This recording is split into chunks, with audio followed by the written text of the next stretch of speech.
All right, everybody, and welcome to the One Lane Road podcast with Lucas and DK. I'm Lucas. I'm Dustin Kennedy. That's DK. All day, every day. Good feedback, fallout from the Andrew Pope episode last week. Got a couple of retweets from his account. I appreciate the shout out. Andrew Pope, if you're listening, even if you're not listening, I want to say thank you to Andrew Pope for getting it. Yeah. Getting it. Yeah. It takes them. It takes somebody that gets it. It takes it. Sometimes you get some guests on here that, honestly, I know we've had some guests on here that probably didn't care about being on here. Right. And didn't think, hey, I've got thousand Twitter followers. I could probably help these old boys out if I just, maybe send one tweet out that would take a grand total of 1 minute right. to help these guys out. As soon as it was, he was already texting saying, hey, send me the stuff over and I'll send it out. He sure did. He put it on his Facebook, Twitter, and Instagram, and you can't ask for much better than that. No, you can't. So your hero, our hero, retweeted his tweet as well. Caleb Allen retweeted that tweet. oh, Schuster Jennings. Oh, you meant Scooter Jenkins. Yeah, Scooter Jenkins put it out there. Yeah, thanks. So thanks for Andrew for putting it out there. Then yeah, thanks for Shooter for retweeting it, and Diamond Dallas Page retweeted DDP. it out. So that and I noticed our page has got some new followers on all three of our platforms. So I'm sure that had everything to do with Andrew. And I found him to be a real down to earth guy, as we talked about afterward. I mean, honest, obviously, pretty down to earth, and then easy to talk to. It could have went on forever. I know you were ready to strangle yourself at the wrestling talk at the end, but it's pretty funny. and what I like, it's fun to sit and listen, and I only remember bits and pieces of it. I only get clips of it. You get stuff that play through your head. I remember Steve Austin. I remember seeing Yokozuna. I went to Nashville to a what was it? In Your House? In Your House. Yeah, I went to the In Your House in Nashville one time. So, I remember it. It's just not at the forefront. Well, it's two different phases, right? I don't care for the product now. I'm not sitting here. Do I watch it? I do watch it on DVR. I watch a 3-hour show in about 20 minutes. Right. I'd read it when I'm on Bleacher Report, and after I hit my Titans news, my NFL news, and my NBA news, I do hit the WWE section just out of being a fan since I was 3 years old. Right. Now, you're always going to have that nostalgic moment. The first time you seen Hogan slamming Andre, or Hogan and the Warrior, and then what turned into when we were hormone-driven teenagers, seeing Sable taking her top off, and and then Austin's out there drinking beer, and Triple H and X-Pac are pointing at their crotches. You get to that stage where, okay, it's all nostalgia. You grew up watching it. And then, like I said, I've been fortunate enough to be at some of these conventions these guys are at, and you see them, out, in their element, and the Rock and Roll Express, who seemed like old when we were kids. I don't know who the hell that is. Yeah, those were NWA guys, so they were kind of what Sean and Marty Jannetty ripped off as the Rockers. They were the WWF version of WCW as the Rock and Roll Express. And so to be sitting in a bar in Winston-Salem, North Carolina, and Robert Gibson hit you in the crotch. Cup check. I'm just sitting there with a Crown and Coke minding my business, and Robert Gibson comes through and hits me in the junk. Yeah. So I hit him with the old 2003, hey, don't bruise your dinner, Robert. and not even missing a step, he says, more like my appetizer, bitch. That's great, Yeah. So to have those stories as an adult for guys you grew up watching as a kid. Yeah. So in Andrew Pope, even another level, he's actually friends with these guys. Yeah. Have dinner with DDP, or do yoga with DDP and eat dinner with Mick Foley, and go stay at Eric Bischoff's house. That's cool. Yeah. So that was a good interview. I actually had some feedback on the Andrew Pope one. I don't generally get a lot of feedback on these, but I had some good feedback on it. I said, boy, he's a good interview. That's an easy talking interview, wasn't it? I said, yeah. It's always nice whenever you have somebody you don't really have to dig on him. And so it was good. I kind of felt like I was Joe Rogan him towards the end, because never should you be the one telling stories, and I get a little carried away, with that sometimes. You've had to pull me back a couple times on that. I know. But sometimes it's hard when you're talking to people that you have the same interest in. I got really bad on the Cody Canada, telling to me personal stories. At first when you said that, but you are right about that. It's just so hard not to get caught up in the moment, like you're just bullshitting around the bonfire. Right. So I was listening back to the Andrew Pope And I was like, man, I probably should have just chilled out, let him tell more of a story. I'd really like to know how he got to know Jimmy Hart instead of me telling a Scott Hall story about myself. Right. But it's just like, that shit happens. It's still a good interview. Yeah, that's what this podcast seems like. That's what everybody likes about it, right? Yeah. It feels like we're all just sitting around a table telling these stories. Yeah, and we are. I just happened to and I just happened to be like, remember when we criticized Joe Rogan 35 minutes ago? I just done the same thing. That's cool. Yeah, that was good. But speaking of Joe Rogan and DDP was on Joe Rogan yesterday talking about One in a Row podcast. What did I say? No, he was on there talking about. No, he wasn't. Oh, no, he didn't. He didn't talk about that little podcast. He was on there talking about DDP yoga, and Razor Ramon is who he was whenever I knew of him. Yeah. He actually went and stayed at DDP's house for a little while and to get straightened back out. Mm-hmm. They played a video on there, and then I went and watched it on DDP's website of a guy that got into yoga. He was he was an ex-veteran. Everybody go watch it. DDPyoga.com or DDPY now is what he's rebranding it as. But anyway, go check it out. He was a veteran. He was on 2 walking canes, had knee braces that went all the way up to a back brace, and started doing the DDP yoga. And in 10 months, lost 100 pounds. Went from he couldn't walk without crutches and had been told that he would never walk without them again to running. In 10 months, running down the road in 10 months. After a year, he had lost 140 pounds. He was standing on his head where before he couldn't even, stand on his feet. And now he is, sorry about that. Sometimes you drop an F-bomb. Yeah, drop an F-bomb. To where he was standing on his head on a pillar right there, throwing out the DDP, the diamond sign. It's amazing. Yeah. So DDP yoga is really changing people's lives. Really changing people's lives. That story was that was the initial kickoff of the DDP yoga years ago. Really? That was the story that got it circulating. Okay. Got it. So hell of a story there, and what he was able to do with that guy. Then they put out more and more. And I'm telling you, Jake Roberts was, self-admitted crackhead. Right. He was top of the world in 1980s, and they got that documentary. Rebuilding. No, well, that one too. But the one in the late 90s, early 2000s, they put out Beyond the Mat. Yeah. I'm talking about Jake Roberts wrestling an indie promotion, basically for crack. He's, yeah. You're talking about selling out Madison Square Garden. You're at some kind of expo center. Yeah. Wondering where your next high is going to come from. Mm. Okay, so he starts doing the DDP yoga, turns his life around. Scott Hall calls him, and he's so messed up. Yeah. When and like I said, when we were talking with Andrew last week, Razor was always 6'7", tan, good looking dude. Yeah. He looked like Elvis before he croaked. He's all pale and he comes in a wheelchair to Atlanta to meet DDP. Moves in. Mm-hmm. He turns his life around. He's had some slip up since. Right. But man, it's a good thing. Like a lot of these wrestlers that are coming back to WWE now in their 40s, Goldust, Chris Jericho, all these guys that looking better than they have in years. He even said that Jericho ran in at this little independent promotion that was going on out in California. Jericho runs in out of nowhere, and he's 40. He's mid-40 something, slides in the ring and looks better than he has in years, Absolutely. These guys are, do you have to work out with it? You can't just do, is it? Well, the only thing I know about it's what I was hearing him talk about there, but it's a lot of static poses, but what he said was when he first got into it, that wasn't something that he could do. He couldn't just do these static poses.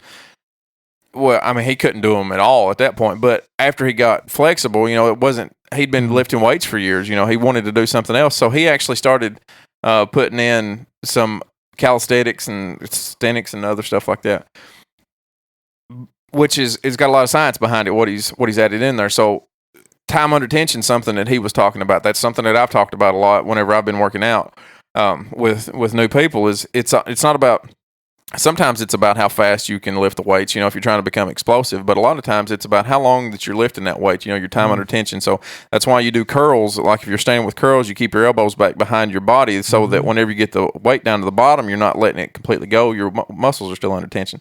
So he actually took that and made it into yoga poses, and so he does some real slow push-ups.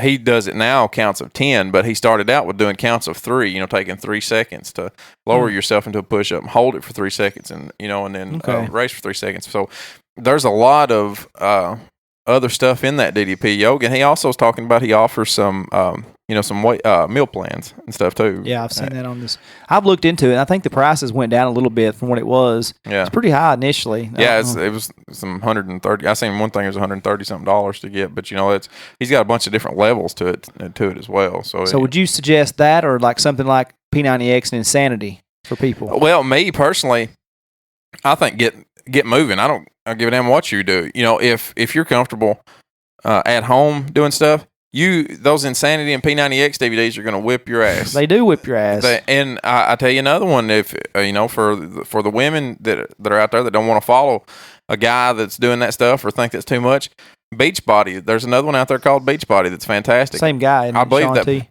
No. Shaun T was Beachbody.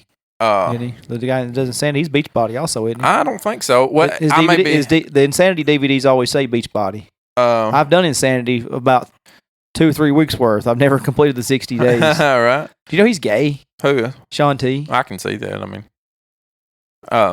yeah, I guess that is Beachbody. There's another one that my wife has some. I have some videos, and I'm going blank on the name right now, I guess, but it's got a young lady that's you're following her. It's really good, But as far as which one you're doing, if you're doing anything, it's better than nothing. If you're just moving, it's better than nothing. If you watch those videos on YouTube of people doing yoga and you get out there and do a little bit of it, that's fantastic. It's free. There's nothing to it. All you got to have is your phone and go on YouTube. So as long as people get moving, that's the big thing. But, and ladies, believe it or not, if you grab a weight and lift it, you're not going to turn into Arnold Schwarzenegger circa 1975 just by grabbing that weight. So grab some weights and hit it. It ain't going to happen. All those cats that you see, those guys out there that are, I've been lifting weights for a year and look how jacked I am on being Mr. Olympia. They're juicing. Yeah. Unless you're going to start doing steroids. Whenever your voice is not going to turn like this just for picking up that 10 pill. Yeah, it's not gonna, I don't know how I got on that rant, but anyway, that was. It's true, though. P90X, Insanity, Beachbody, 21-day fix. That's what I was trying to think of. The 21-day fix is the videos that my wife has up there. That's a fantastic one for the ladies. It whips my butt too if we get out there and do it. I can't do Insanity. I tried. Like I said, I'll get to about 2 or 3 weeks. I watched Hatcher do those Insanity videos whenever we was in Cookeville. He invited me over, and I did one with him one time. Did you really? He invited me over and said, "Here, just come look at it, see what you're doing." And I thought, no, I ain't doing that. I feel like if I'm going to have a heart attack doing some sort of cardio, it's going to be doing something I enjoy a lot more than that. You're going to find me rolled over on it. Yeah. Not on the floor. You know what I've been looking at here lately is I've lifted weight for 20 years this year. I've been lifting weights for 20 years. But I've been doing kind of the same thing for 20 years up until this year. Functional fitness is really the way to go. I've given CrossFit a hard time before. Because of people that just get into it and go meathead on it and want to, they'll watch the videos of Rich Froning throwing 300 pounds up over his head. The thing is, Rich Froning's been in shape since he was 12-year-old. He was a fantastic high school football or baseball player, and he's just done everything. He's been in that kind of shape for a long time. It's like anything else. You can't look at those guys that are doing that. You can't look at Matt Frazier and think, shit, he can lift 300 over his head. Why can't I do that? And then grab it and throw it up there. Because the problem comes, a lot of people have enough strength to get that weight up in there and get it moving. And then shit, what are you going to do with it? Once you get it moving, you're going to get under it. What are you going to do with it? So I give CrossFit a hard time just because, people have gotten hurt doing it because they get meathead in there. But functional fitness, like CrossFit promotes, is really the way to go. It's like high school athletes. High school athletes, if they just specialize in one thing, they're not going to make it too far in college. They want athletes that go multiple directions. Yeah. But CrossFit promotes functional fitness and doing all kinds of different things to keep your body up and going and what have you. So, I'm not as hard on CrossFit now as what I used to be because I think it does offer something if people do it correctly. So just get up and get moving. We have a miniature CrossFit. Rich Froning has worked with Tutco. No kidding. And we have a gym. I can't ever get back there because I'm so busy in the evenings. But we have classes 140. I don't know, 110, 210, 310, every 10 on the clock. And we got different coaches from the different CrossFit Mayhem or whatever in Cookeville now. And even a kid, Blake, he really is eat up with. He's about 24 years old. Yeah. Jacked up kid, looks good. And he's got a real big passion for it. I told him I'd come to some of his classes. It's CrossFit, but not. It's toned down CrossFit. Yeah. Because, you're talking about a factory here, and then talking about people 40, 50, 60 years old doing these classes along with, 20, 30 and everything. So they let you do it in moderation however you want. But I did a few right on the start, and you get a hell of a full body workout. Oh, yeah. You really do. I don't have the time. I wish they would start a morning class. I'd be more liable to join it and do, But I need something different, like you said, because we've all lifted weights throughout the years. Yeah. Me, I'll lift for a couple of years, and I'll get fat. And right now, I'm on my cycle of being fatter longer than I planned. But you get to the gym, you just do the same habits. Yeah.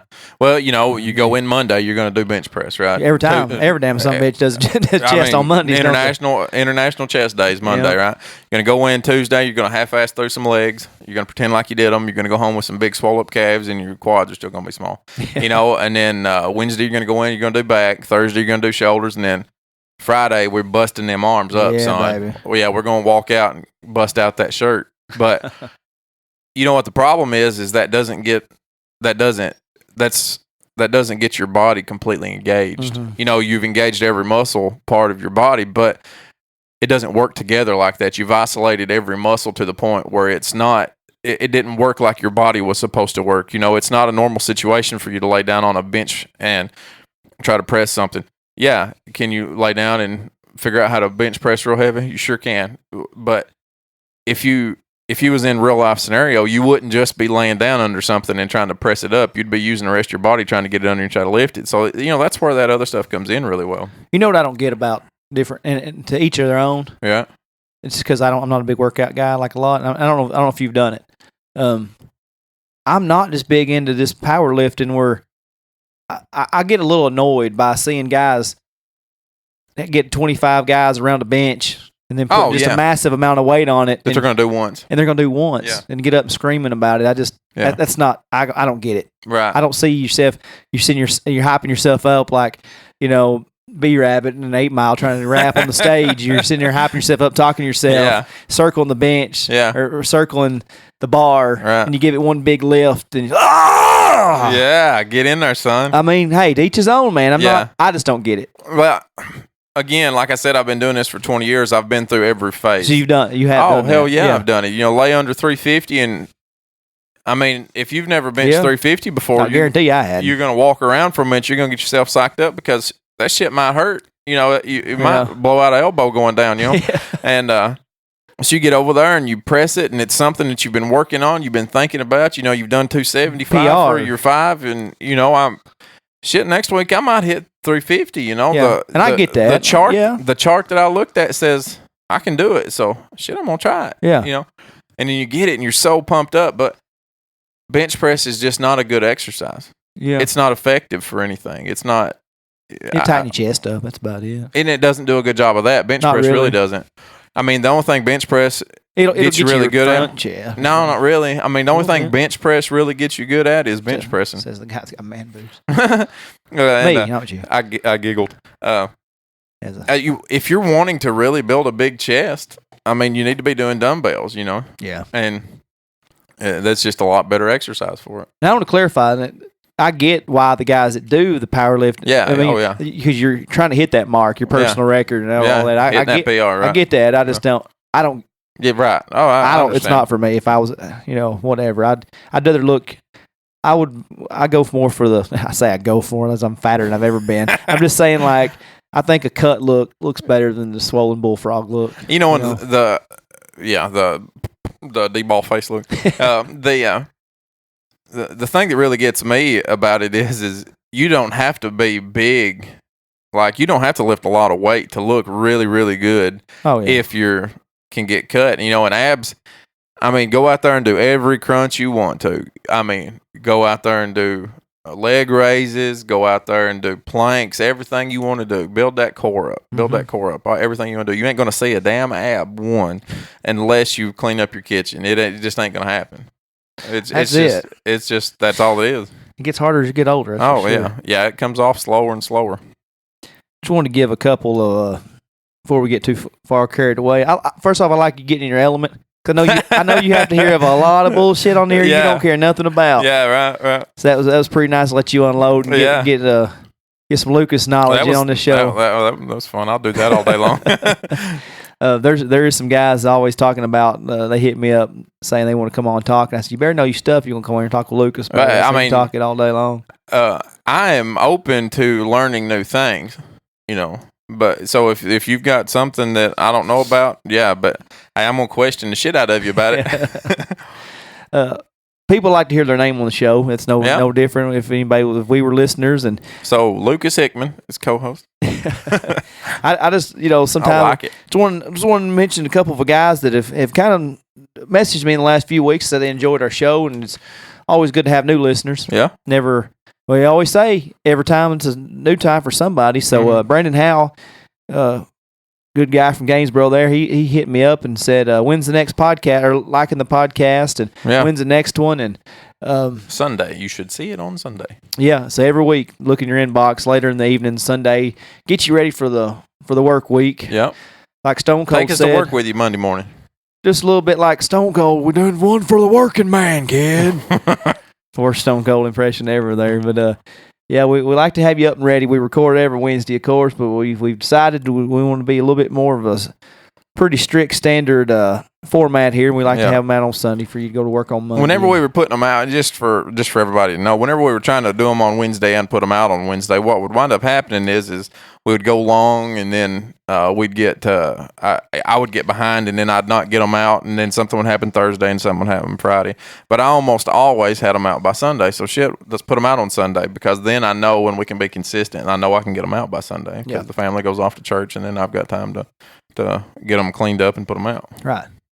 I like the way it's going. It's consistency, and that's what you look for. It's consistency. And another guy, Clint Connor, he's a broker and auctioneer at Lee J. Amonette. He come in to work.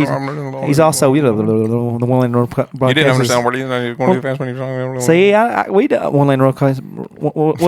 One Lane Road Podcast is brought to you in a basement. Yes, I said a basement. Remember that commercial we did? Yeah. But Clint come in. He's also a FedEx driver by day, and he come in and said, One Lane Road Podcast, son. Woo. He's about to listen to it for the first time. I said, so I put a hell of a description on that last one. Yeah. Not the last one, not the one before where we talking about, Thad, the big description. I made sure just boom, boom, boom. And I really put back a lot of good feedback because people are kind of, okay, well, I want to see what y'all make fun of Thad about. Right. More on that in a minute. But anyway, Clint, he's the hardest working son of a gun in auctioneering. That's what they say on the radio. And I told him that. He goes, hell, if you pay them enough, they'll say whatever you want to. Yeah. Clint's a good guy. I appreciate him listening. Shane Keith, I thought we told Shane Keith about 475 times to listen to on Stitcher. He finally got He finally got Stitcher. He said he can go back and listen to him. I always appreciate Shane. Appreciate him throwing his buddy under the bus for having a bullheaded clap there a few weeks ago. I'm sure his friend appreciated that. Listen to that about 6 times just to make sure there wasn't a third name a third time in it. Yeah. Brian Quinn, also, unfortunately, a Patriots fan. Fortunately, a One Lane Road Podcast fan. He asked about the YouTube. Apparently, YouTube's not. It's not last 3 episodes have not been on YouTube. A lot of people are concerned about that. It's telling me it's going on, so I'll check that out. Yeah, starting after the Jason Eady, none of them's been on YouTube. Really? So we need to look into that. But got him now. He said he can listen to it without having his kid having to hear it in the background. Smart choice there, Brian. Mm-hmm. So keep it on Stitcher. Doug Martin, who wants to make fun of us for our sports betting lack of knowledge and our baseball lack of caring. Doug's got an open invite just to come on anytime he wants to. And he said, hell no, I ain't coming on to that show. I saw how Thad Johnson got roasted. He said, I ain't coming on. He said, I'll have a beer with you at Benny T's. You come on here. I'll holler at my brother-in-law Quentin. Y'all can talk baseball. And I told Doug he was safe. Yeah. So that brings us to Thadrick. Oh, Thadrick. Thad was pretty upset. He said, first off, the Domers insult was I mean, that was years ago. Yeah. He said the white sunglasses and the poker shell necklace. He's like, that's years ago. You guys need to get new material. And he said, plus Lucas. He's like, Lucas went all in on me, huh? Uh-huh. I said, well, I mean, I think it was all in good fun. I don't really think. I think it was something we kind of decided on before and kind of ran with it out of jest. I was like, I hope you didn't take it too serious. He goes, I'd be mad too if I was Lucas and had to finish every sentence with Jack. That's right, Jack. Yeah, that's right, Jack. He commented on the Facebook. I had to kind of paraphrase that. Yeah. So, and then Thad's buddy Ryan, who he didn't even know listen, he goes, "Damn man, I listened to that podcast. They really give you a hard way of going, didn't they?" He goes, "Yeah, what are friends for?" Huh? That's right. That's right, Jack. That's right. So Thad, and I told got something coming up this weekend. I told him Thad's going to be in town for the UT game. I told him to stop by, and he said, I don't know if my level of douchery will help out your crew there in What? Knoxville." Yeah, if it'll make it down the steps, I mean, it can. Oh, you meant at the game. I'm sorry. I thought you meant in the podcast. Oh, well, Thad will be back here in the podcast Yeah. studio. Yeah. Cheesing. Sorry. Just kidding. Thad is one of our best listeners, one of our good buddies. If Yeah. anybody ever thinks that we don't like Thad on the show, you're right. And no, he's one of my good buddies. I'm glad to found him. Wish I could have found him earlier in life. We could have raised a lot more hell together before we settled Well, down. he's a little bit younger than we are, though. I don't know if he was. 4 years younger. 4 years younger than me. Yeah. So everybody says we look like brothers. Y'all don't look anything like. I mean, I got mistaken for him at Woolly Bullies one night. Really? Told the girl she's too drunk to be in the bar and kicked her out. Was bartending. I said, get the hell out of here. Thad's like 6'5". Go back to the hog bar. I know. I wish I had a little bit more of his height. He is taller than me. Yeah. So, did you hear about this? First off, I want to mention one other thing. While we're talking about local guys, then we'll get into more of the Mm-hmm. broader spectrum thing at the end of the show. But our good buddy William, we give William a pretty good. Probably the best basketball player I've ever seen, though. William is Yeah. pretty solid, really. You know, I'm just spitballing this, but defense, Yeah, defensively. one of the best I've ever seen. Okay, so if you had to start a franchise with a point guard, and you had three options, Mm-hmm. and they were Scottie Pippen, Yeah. John Stockton, Yeah. or William Russell, William Russell. every day. All day long. You know who I bet he'd shut down all day long? Who's that? John Stockton. John Stockton, who was the point guard of the Utah Jazz for at least 17, 18 Bum. seasons. Bum. All-time leader in assists and steals. Bum. Member of the original Dream Team. Bum. All-star multiple times. Bum. One of the greatest 50 players of all time, named in 1997. Bum. So William Russell, no doubt, can shut him down. All day long. Game is over. Scottie You might as well have just played four people. Just let him because sit John on the bench. Stockton, same guy that hit the game-winning three-pointer in 1997 to send Bench the him. Jazz to the finals. Bench him. Game-winning buzzer beater. Hard to put one of those top players in just such a just A bum category. bum category. Like, Yeah. get him off the court. So what was it William actually said about old John Stockton? So this was actually a couple weeks ago, but due to We'll cover it now. due to our Pope interview last week, Yeah. we didn't get to cover it, but it's too good. Right. To know. I will preface this by saying William is one of our good buddies. Oh, yeah. But William, the game that you play is if you troll everyone on the internet, eventually it will come It's back coming to back. you. Yeah. So I know every time I post an NBA video, no matter what it's about, William will have a comment. Right. And we gave him a pretty good troll job last time. But so all I posted it was basically a video of Michael Jordan, and it's the ongoing debate against Michael Jordan and LeBron James, of course. But this one actually had nothing to do with LeBron James. Yeah. Nothing. It was just a Michael Jordan video, and it said that Michael Jordan was one of the few people. Let's see, it should load up right here pretty quickly. Here it is. Did you know Michael Jordan is the only player in NBA history to win a championship with only one teammate averaging double figures? He did it in '97 when Scottie Pippen averaged 19 points a game. No other Bulls player averaged more than 8 points a game. Then, so on my post, here comes the comments. 41 comments. And Of course, me and Lindsay Stevens Morris was going back. Her husband's a LeBron fan, so they always argue back and forth. She's a Jordan fan. Josh Scott, shout out Josh Scott. Just started listening to OLR podcast today. Keep it up. So that's a nice plug. I would have forgot about it. My cousin Justin chimed in there. Williams said, my only argument is the talent athleticism back in the day compared to today is night and day. MJ would be the only lock to make an NBA team today. Pippen would only be a maybe and wouldn't start for a top-tier NBA team. He'd be a number 3 option. Scottie Pippen, also top 50 player of all time.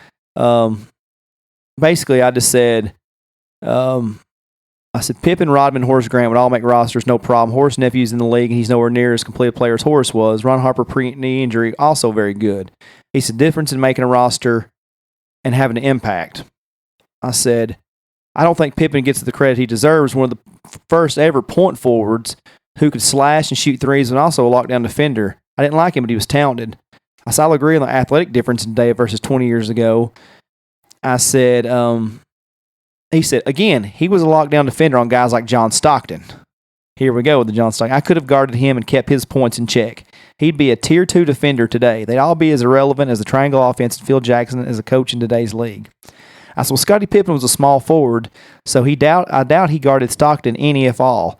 He would have guarded guys like Grant Hill, Dominique Wilkins, Larry Bird, Chris Mullin, and James Worthy. I said, there's no real positions in basketball, but Pippen was pretty athletic. Almost led to the Bulls back to the finals the year Jordan played baseball. So he gets into this Bulls versus Warriors argument that was not even relevant. Right. The whole point of this, and I'm sorry to ramble on about it, Scottie Pippen was a bad boy. Oh, yeah. Curtis Rich, Curtis is going to love the third shout out in a row here on the show, but he said, William, I like you and all, buddy, but are you high? Did you just say you could stop John Stockton? Yeah. That ain't happening. And I said, well, Curtis, you got to mind that was back in the 90s when players apparently weren't good or athletic. Right. You know, this is what's happened to our generation. And I'm a little disappointed in William because William is in our age gap, basically, right? Then eventually in 20 years from now, people's not even going to remember how good Michael Jordan was 20 years from now. So have we forgotten in 20 years, 15 years, just how good Scottie Pippen was? Oh, yeah. Like I said. Yeah. Well, I mean, a lot of people today don't even know who he is. That's right. Yeah. But I mean, shooting 3-pointers. Yeah. He can slash and dunk on you. One of the greatest dunks of all time is him dunking all over Patrick Ewing. Like I said, when the Jordan played baseball, they were within a few minutes of going to the finals before the Knicks finally beat them. But William, no doubt, Cane Creek hero, Cane Creek Park hero. And I'm not saying that William's a hell of a basketball player. I would say good shooter, was a hell of a player. Yeah, I'm gonna take up for William for just a second here. Fantastic ball player, like a lot of the ones I've seen, much better after he got out of high school. Yeah, you know, James Hatcher. Right, got a lot better after he got out of high school, and probably one of the best trolls I've ever seen. Troll game is strong. His troll game's strong, brother. But you can't get on Facebook as a guy that is a National Guard, you know, and works his job he does now. You can't say you could lock down. He's not. I didn't say nothing about his assists and his steals. I just said I could lock him down scoring. John Stockton, also probably 15-point a game, who spent much of his life giving Karl Malone his 30,000 points. I would say wasn't a very large part of John Stockton's game assists. I mean, the leading assist of all time. That's what I was thinking. And but I mean, if Williams guarding John Stockton, Karl Malone probably only have like 22,000 career points because William would probably steal the ball from Stockton before he could hit the pick and roll with Malone. Right. So locked him down. And Scottie Pippen today, I mean, Scottie Pippen, pretty much nobody. Yeah. No. Even though he was the 50th greatest player of all time, all defensive player every year. It was because the people were so slow and athletic in the 90s. Unathletic. Yeah, because definitely nobody was any good. Michael Jordan would probably, he'd probably be second top string. 15, 20 players of all time in today's 2018. Second string, probably. I hate to see what he'd say about my man. Because Shaq probably couldn't exist because now big man's probably don't even play. They're past their prime. They're fossils now. Yao Ming gone. All of them. Patrick Ewing, Tim Duncan done. Gone. William. Man, you need to get a day job or something, man. You do something. You got too much time on your hand. He's writing something on News Channel 5's Facebook page right now, trolling the shit out of somebody. Big paragraph. Yeah, the Channel 5 said, "Who is this guy?" Hey, the rest of us on that post, we just want to. This guy really said he could lock down. Thank God Curtis asked in our fantasy draft. He's like, I had to say something to him. I was like, man, I get it. So we're going to have a reunion this weekend. You're missing it. Yes, I am missing it. The West 3rd Street Apartment 6 and 11 reunion. And you're missing it. 2/3 of the party's going to be there. Yeah. Me and old Cucumber reuniting. Mr. Kennedy coming up. That'd be a good. Now, y'all are going to a concert. We're going to a concert you should be there for. What is it? It's a Jason Eady. Ooh, yeah. We told Jason Eady we'd be there. It's okay.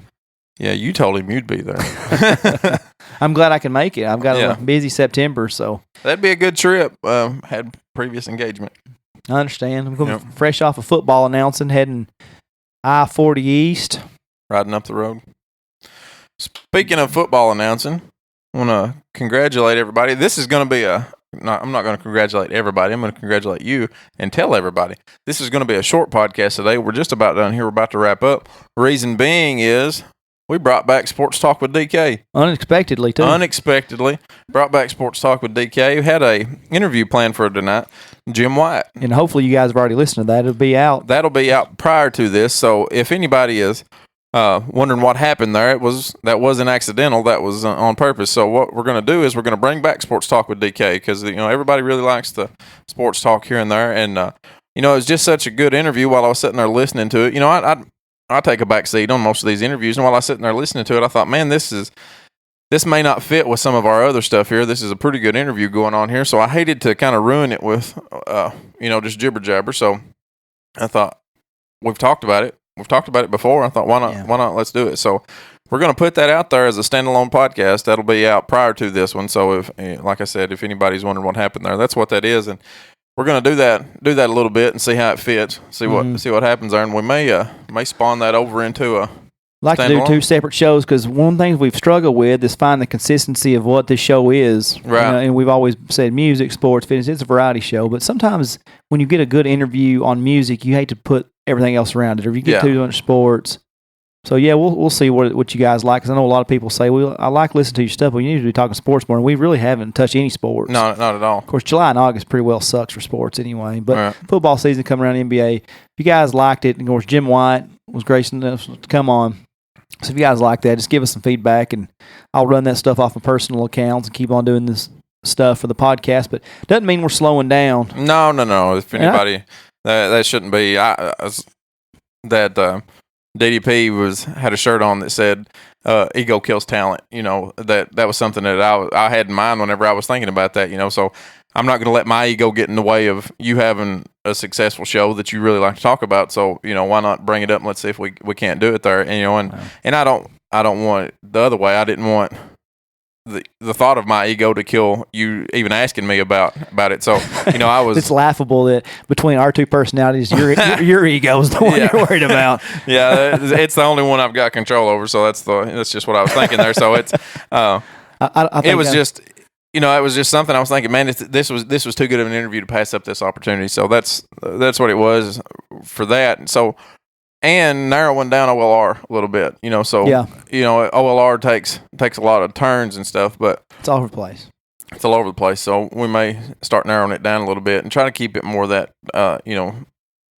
us jibber jabbering and, telling jokes and, having those musical guests on it. But I'll tell you one thing about OLR, and it's not to be ego-driven, but I think we've come back pretty strong on this relaunch, and we're getting some stuff. Mm-hmm. And whether you're a new listener or you're kind of on the fence and you ain't sure about it, I'll just go ahead and paraphrase one of the greatest pro wrestlers of all time, Nature Boy Ric Flair. Whether you like it or you don't like it, learn to love it because it's the best thing going today. That's right. Ooh, we ain't going nowhere. One Lane Road Podcast ain't going nowhere. So you'll get a Jack. That's right, Jack. You'll get a shortened version of both of them in those weeks until we figure out where we're going with it and what's going on with it. But it was, might I say, you did a fantastic job with it. Thanks, man. I'm pretty nerded out. Like, all you said, you just mentioned the word fitness, and Lucas goes and kind of mentioned sports, and I get nerded out and can go. So yeah. So hopefully everybody wants to listen to that. I don't know. Hopefully. I know they do. I mean, they always like. Hopefully, our listeners like sports, and hopefully our listeners like us the way Clay County likes opioids. And my dad was watching Fox News the other night and said, "Did I just hear Clay County? Was that Clay County I just heard?" Clay County, Tennessee. And he walked in and said, "Ah, shit, this is what we're on the news for." Yeah. Well, Geraldo Rivera, you can't leave us alone in our town of 1,500. he blocked Trey Crowder on Twitter. I don't know what Trey said. Oh, shit. You know, it's kind of funny when we started this podcast and we said, well, it's nice to mention that we're trying to do something positive for Clay County. And Trey and all of his controversy still doing things coming from Clay County. Right. And I said, it's kind of funny. I said, with Trey getting blocked by Geraldo, I said, I could argue Trey's more irrelevant in 2018 than Geraldo is in the first place. I ain't heard Geraldo. I thought he was hanging out with Sally Jesse Raphael somewhere. Whenever they said that Geraldo would come in, I thought, I didn't even realize that Geraldo was still out there doing anything. The last thing I heard from him was him taking naked selfies in the mirror back 2 years ago. Oh. Yeah, 70-something-year-old wanting to show off his abs and taking mirror selfies. They said he was taking selfies up here at the drugstore. I heard getting people getting their prescriptions, I guess. Come to Clay County and get you a selfie. It seemed like that number was, they didn't have the population correct. Is that what I heard right? They didn't. They were saying Clay County, but then only giving Salina population. Yeah, so they were. In all fairness, it's an issue, just like any small town, right? Yeah. Oh, yeah. I mean, when you don't have a lot going on, and arguably there's not a lot going on economically in this town anymore. But the other thing that I wanted to give him a little crap for, the argument that I'd heard was, why do we need all of these pharmacies this close together? What is the purpose of that? Yeah. Well, let me go ahead and clue you in. It's called the free market economy is why there's so many there. People always want a different option, right? Everybody doesn't know everybody, but if I decided I wanted to go put in a pharmacy and you decided you wanted to go put in one, people are going to come to me, people are going to come to you. I mean, that's how the free market works. So just because there's 4 up there, now argument can be made, is there enough people wanting 4? Is there, did the economy actually say that it needs 4? Well, obviously it did, because there's 4 that still work. And I didn't even realize there was that many. I asked Lindsay, I was like, is there that many in Salina? But apparently so. We're making light of it, but it is a serious issue. Like I said, in a lot of small towns, and hopefully, people can get that under control. It's not a pretty sight. I mean, I was down at a restaurant here the other night, and man, I was sitting there eating by myself. I didn't get to go to a ball game, so I was like, man, I'm hungry. I'm gonna go over here and get something to eat. Yeah. And dude, I sit there and there was a cat that come in there who's not much older than us, and I can't place the guy, but he did go to school with us, but he's a few years older than us. He looked about 25 years older than us. And then them jaws was chewing, and boy, there wasn't no food in them. Yeah, I'm talking, they was chewing them teeth right out of the head. And it's sad, man. It is. I hate seeing it. You look back and you see people that, like you say, you went to school with, that you can't even recognize them anymore. But as somebody that believes in being able to do whatever it is that you want to do, if that's what you're about, then do it. As long as you're not hurting other people. I hate it for you. I wish you get off of it, all of it. I wish you could get off of it, not have to go through that, not put your families and stuff through that. But if that's what you want to do, go for it. Now, I don't believe you should be stealing stuff. I don't believe you should be robbing people. I don't believe you should have to do things with your body that you wouldn't want to do with them. But I know there are people out there that's doing it, but that's when it crosses the line. When it crosses the line. That's when it goes from do your thing to, okay, now you're coming to my house. Yeah, that's when if you got a vice, keep your vice to you. We'll do whatever you got to do to keep your vice to you. Don't let it cross over to other people's. I used to get butthurt when people make fun of me for gaining weight. But if that's the worst thing you can say is, hey, well, you need to quit drinking that beer. It's making you fat. Yeah. Well, no, it's the middle-aged spreads. I don't even drink that much beer anymore. Yeah. It's. So I'll take that all day long over what's happened in these small towns, man. It's an epidemic. It really is. And what sucks, it's the best people in the world. They used to have the sign here that says Clay County, home of the best people in the world.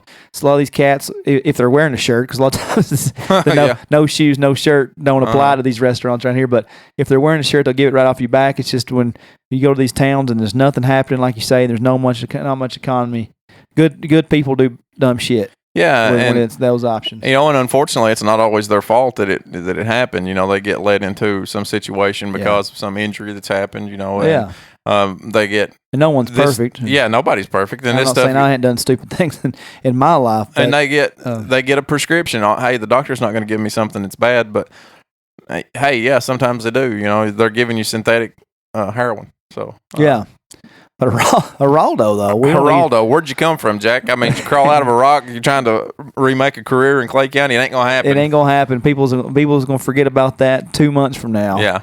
And being as we're 2 weeks late, most people probably already have forgotten about it. Yeah, so apologize for even bringing it back up. I'd like to find out why Trey got blocked. Yeah, that would be funny. Sure there's some pretty over the top stuff that. I could imagine some people getting blocked, but Trey wasn't going to be who I thought you said. Yeah.